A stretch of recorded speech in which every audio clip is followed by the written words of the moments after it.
नमस्कार। पेरेंटिंग का सफर बहुत ही खूबसूरत होता है, लेकिन हाँ, कभी-कभी छोटे-छोटे सवाल भी बड़ी चिंता बन जाते हैं।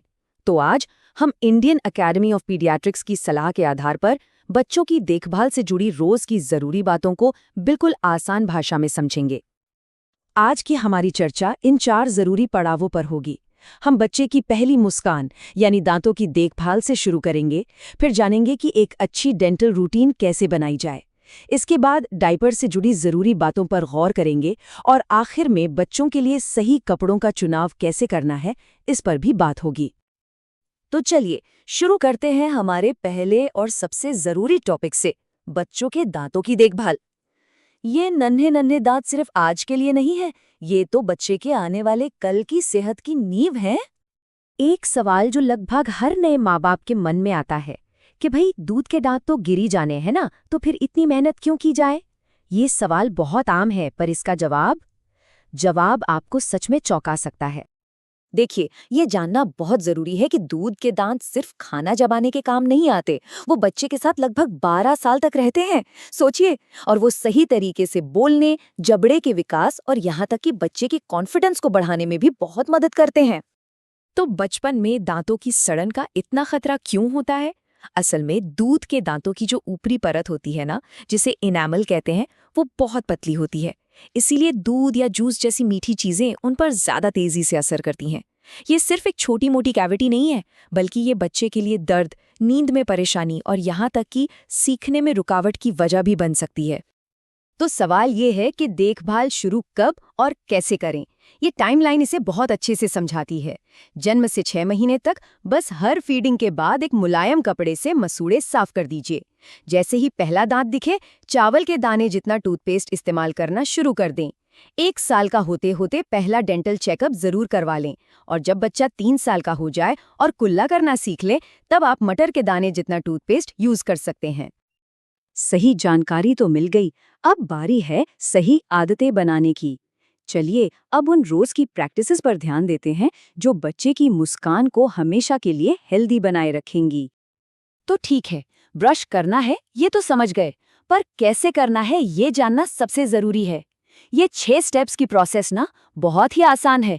बस एक बात का ध्यान रखना है कि दांत की हर सतह, मतलब बाहर वाली, अंदर वाली और चबाने वाली, सब पर हल्के हल्के गोल गोल ब्रश घुमाना है। और हाँ, आखिर में बच्चे को थूकने के लिए एनकरेज जरूर करना है। कुछ आदतें ऐसी हैं जो अनजाने में दांतों को बहुत नुकसान पहुंचा सकती हैं। खासकर रात में बॉटल से दूध या जूस पीते पीते सो जाना। पता है ऐसा क्यों? क्योंकि सोते समय हमारे मुंह में लार कम बनती है, जो दांतों को साफ रखने में मदद करती है। और इसके बिना चीनी दांतों पर चिपकी रहती है और सड़न पैदा करती है।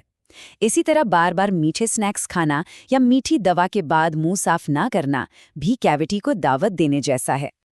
अच्छा, अंगूठा चूसना ये छोटे बच्चों के लिए खुद को शांत करने का एक नेचुरल तरीका है। लेकिन यहाँ ध्यान देने वाली बात यह है कि अगर ये आदत 5 साल की उम्र के बाद भी बनी रहती है, तो ये दांतों को बाहर की तरफ धकेल सकती है और बोलने में भी मुश्किलें पैदा कर सकती है। दांतों की देखभाल से आगे बढ़ते हैं और अब आते हैं एक और बहुत जरूरी विषय पर, डायपर। सही तरीके से डायपरिंग करना न सिर्फ बच्चे को आराम देता है, बल्कि उसकी नाजुक स्किन को भी सेफ रखता है। डायपर रैश और इन्फेक्शन से बचने के लिए ये कुछ बहुत ही आसान से नियम है। पहला, हर 2 से 3 घंटे में डायपर जरूर बदलें। दूसरा, डायपर बदलने के बाद स्किन को थोड़ी देर हवा लगने दें। एक अच्छी बैरियर क्रीम लगाएं और जब भी मुमकिन हो घर पर सूती लंगोट पहनाएं, ताकि स्किन को सांस लेने का मौका मिले। अब बात आती है टॉयलेट ट्रेनिंग की। एक्सपर्ट्स के मुताबिक 18 से 24 महीने की उम्र इसके लिए सबसे सही मानी जाती है। वैसे तो हर बच्चा अलग होता है, लेकिन 3 या 4 साल तक इंतजार करने से ये प्रोसेस और मुश्किल हो सकता है। तो सही समय पर शुरुआत करना हमेशा फायदेमंद रहता है। और अब हम पहुंचते हैं अपने आखिरी पड़ाव पर, कपड़े। देखिए, ये सिर्फ स्टाइल या फैशन की बात नहीं है। बच्चे के कपड़े उसकी सेफ्टी, उसके आराम और उसकी सेहत से सीधे तौर पर जुड़े होते हैं, चाहे वो 1 दिन का हो या 15 साल का। छोटे बच्चे को कपड़े में लपेटने से ना उसे माँ के गर्भ जैसा सेफ फील होता है, लेकिन इसे सही तरीके से करना बहुत जरूरी है। बस ये ध्यान रखें कि कपड़ा बहुत टाइट ना हो, ताकि बच्चे के कूल हों और पैरों को हिलने डुलने की पूरी आज़ादी मिले। ये उनके सही विकास के लिए बेहद जरूरी है। कपड़ों को लेकर कुछ आम धारणाएं हैं जिन्हें समझना बहुत जरूरी है। पहली, घर के नॉर्मल टेम्परेचर में एक हेल्दी बच्चे को हर वक्त टोपी पहनाने की जरूरत नहीं होती। और दूसरी, बच्चे को खरोच से बचाने के लिए दस्ताने पहनाना इससे कहीं बेहतर है कि आप रेगुलरली उसके नाखून काटें, क्योंकि बच्चे अपने हाथों से ही तो दुनिया को महसूस करते और सीखते हैं। तो फिर बच्चों के लिए सबसे अच्छा कपड़ा कौन सा है? जवाब बहुत सीधा और सिंपल है, कॉटन यानी सूती कपड़ा। ये नर्म होता है, एलर्जी से बचाता है, स्किन को सांस लेने देता है और हमारे देश के मौसम के लिए तो एकदम परफेक्ट है। कपड़ों का सही चुनाव सिर्फ छोटे बच्चों के लिए ही नहीं बल्कि टीनेजर्स के लिए भी बहुत जरूरी है। बहुत ज्यादा टाइट जीन्स पहनने से जांघों की नसों पर दबाव पड़ सकता है, जिससे झुंझुनी या सुन्नपन महसूस हो सकता है। और इतना ही नहीं, ये फंगल इन्फेक्शन का खतरा भी बढ़ा सकता है। तो इन सारी बातों का निचोड़ क्या निकलता है? देखिए, पेरेंटिंग कोई रॉकेट साइंस नहीं है। ये बड़े बड़े काम करने के बारे में है ही नहीं। ये तो बस प्यार और ध्यान से की जाने वाली रोज की छोटी छोटी चीजों के बारे में है ना?